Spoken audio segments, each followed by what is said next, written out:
Hi everyone, welcome back. मैं हूं मधु, मैं एक past life therapist, Ricky grand master और टैरो कार्ड रीडर हूं। ऐसी किसी भी सर्विस को अवेल करने के लिए आप यहां दिए गए नंबर या वेबसाइट पे विजिट कर सकते हैं। तो आज मैं आपसे एक पास्ट लाइफ रिग्रेशन का केस शेयर करने वाली हूँ। देखो, रीज़न क्या है ना, मेरे पास ज़्यादातर लोग फाइनेंस को लेकर कनेक्ट होते हैं और अब हमें अभी लगता है कि हमने ऐसा क्या किया कि हमारे इतने फाइनेंशियल इश्यूज़ आ रहे हैं। आज एक केस मैं आपके साथ शेयर करूँगी।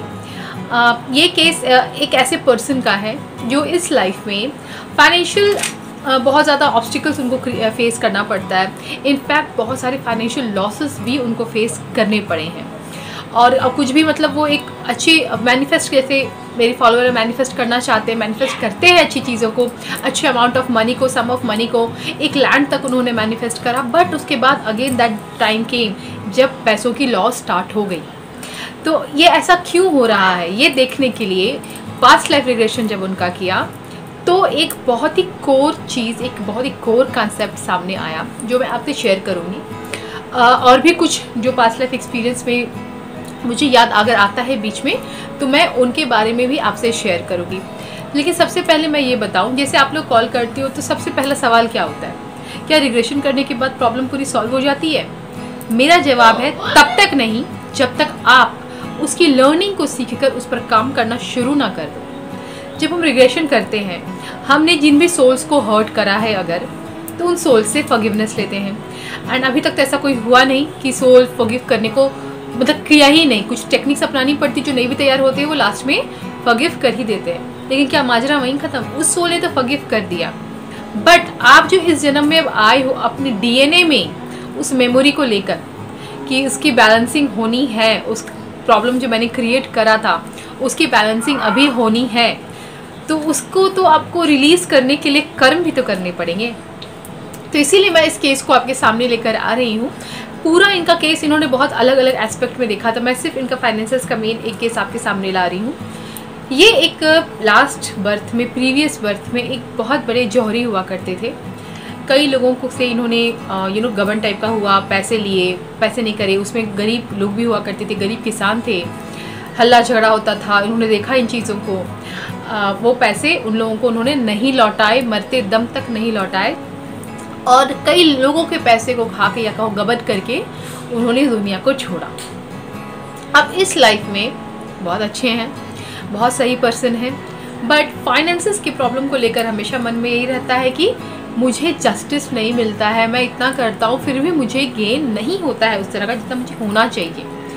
अब क्या है, पिछले जन्म में भी पैसों से बहुत लगाव था, पैसों को खोने का डर अत्यधिक था। ये चीज़ इस लाइफ में भी इनके है, पैसों को खोने का डर बहुत ज़्यादा है।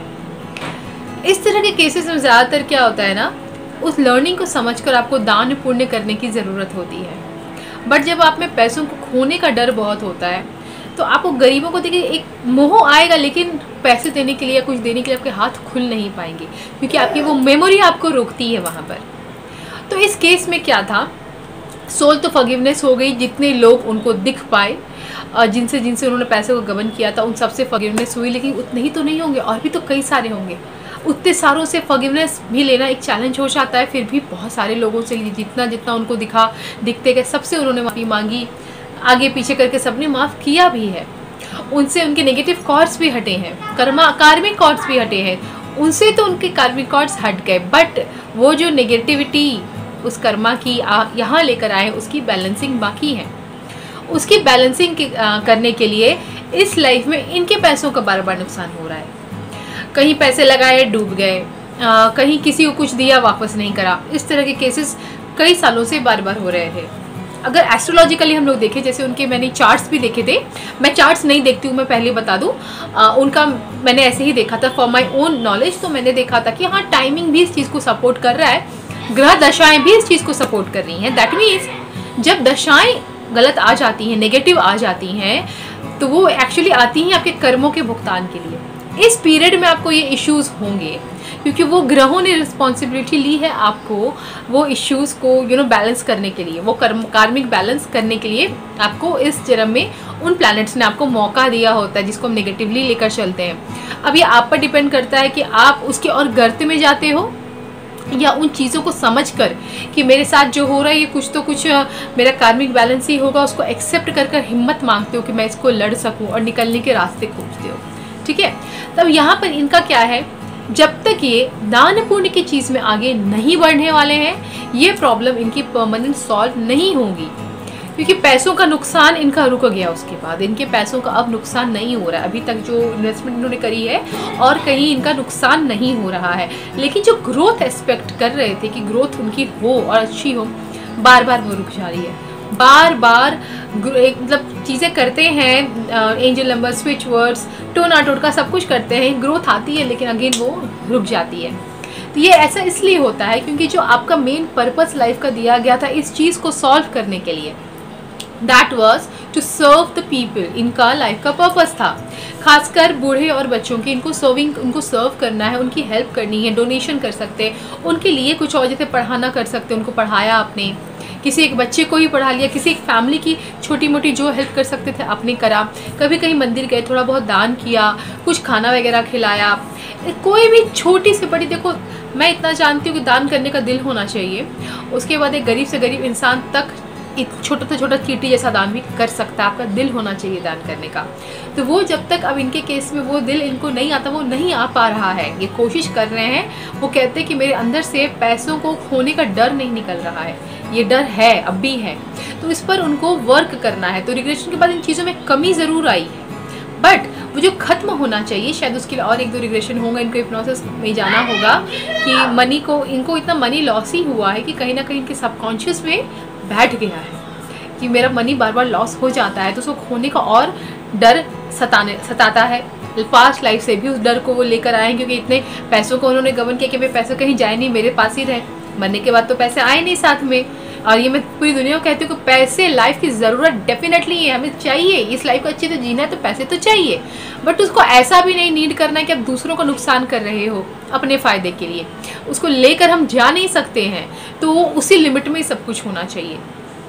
और ये केस स्पेशली मैं शेयर इसीलिए कर रही हूँ कि हाँ, आप भी अगर परेशान है इस लाइफ में कि लाख कोशिश के बाद भी आप अपनी फाइनेंशियल इश्यूज से बाहर नहीं निकल पा रहे हैं, तो मैं अगर बोलूँ तो मैंने अभी तक जितने भी केस देखे हैं सब में एक ही चीज़ देखा है कि किसी न किसी लाइफ में फाइनेंसेस को लेकर नुकसान करा हुआ है किसी न किसी का, तो वो अब तक इशू आ रही है। एक तो भाई ने भाई की जायदाद को हड़पा था, तो इस जन्म में वो बेटा बन के आया, उसने इतने पैसे लुटवाए अपने बाप के, और 20 साल की उम्र में मरी हुई गया।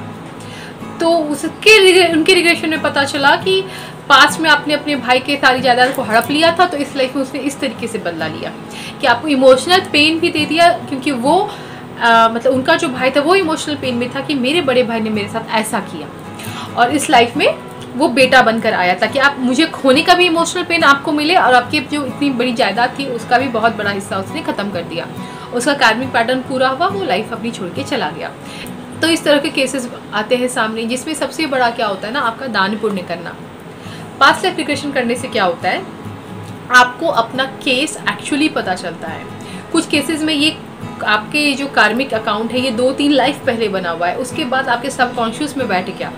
आपने मान लो 2 लाइफ पहले, मैंने अभी आपको जो केस बताई है ठीक इमीडिएट प्रीवियस लाइफ की इनकी कहानी थी जो अभी ये भोग रहे हैं। ये कहानी अगर 2 लाइफ पहले की थी तो लास्ट लाइफ में इन्होंने सेम प्रॉब्लम झेली रही होगी, लेकिन सबकॉन्शियस में अगर बैठ चुका है इनके प्रीवियस लाइफ में कि पैसों का लॉस मेरी किस्मत है, मैं नहीं प्रोग्रेस कर सकता, मैं सक्सेसफुल नहीं हो सकता, तो ऐसी केसेस फिर इस लाइफ में ये चीज़ होगी। कार्मिक अकाउंट पास्ट लाइफ में बैलेंस हो चुका है, लेकिन आपकी सबकॉन्शियस प्रोग्रामिंग बिगड़ गई है, इसीलिए आप इस लाइफ में फिर से उस चीज़ को फेस कर रहे हो। तो ये भी होता है क्योंकि आपके डीएनए में वो मेमोरी जो होती है ना, वो स्टोर हो जाती है और वो आपको आगे बढ़ाती रहती है इन चीज़ों के लिए, जब तक वो मेमोरी को आप इरेज नहीं करते हो।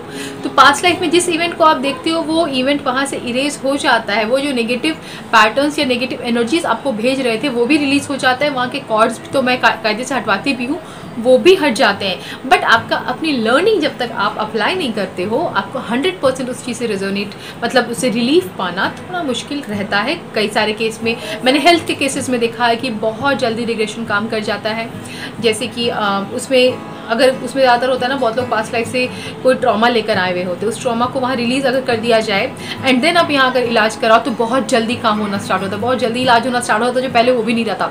एक केस में रिग्रेशन हुआ है और एक ही 2 दिन बाद क्या चीज़ का तो टेस्ट था उनका, वो बहुत डाउन हो गया, मतलब वो नॉर्मल में आ गया, बिल्कुल नॉर्मल नहीं, शायद 10 या 15% से ज़्यादा था, पहले शायद 60% ज़्यादा, मुझे एक्चुअली याद भी नहीं है वो टर्म की वो क्या था। ऐसा कुछ होता है हेल्थ के मामले में, तो बहुत जल्दी मैं काम करता हुआ देखती हूँ रिग्रेशन को। फाइनेंसेस में और रिलेशनशिप में सबकॉन्शियस प्रोग्रामिंग की बहुत बड़ा रोल होता है।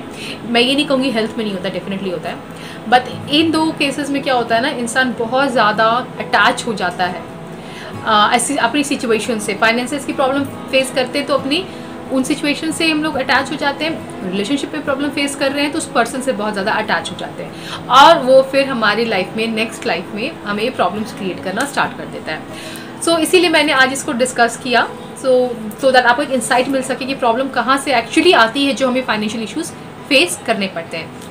अगर आप भी पास्ट लाइफ रिग्रेशन करवाना चाहते हो तो मुझसे कनेक्ट कर सकते हो। हाँ, ये बात क्लियर है कि रिग्रेशन तो ऑनलाइन ही करती हूँ, ऑफलाइन तो मैं करती नहीं हूँ, एंड आज तक कोई केस ऐसा हुआ नहीं जिसको परेशानी हो।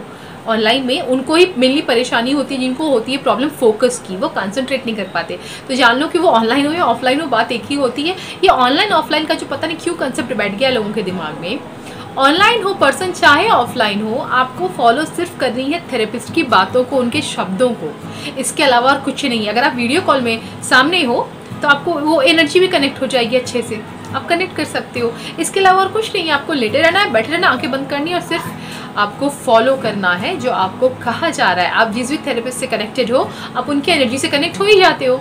ऑडियो कॉल्स पे कितने सारे सेशंस लेती हूँ मैं, तो जिनको प्रॉब्लम होती है डेटा वगैरह की, तो सक्सेसफुली होते हैं वो, तो मैं तो उनके सामने भी नहीं हूँ।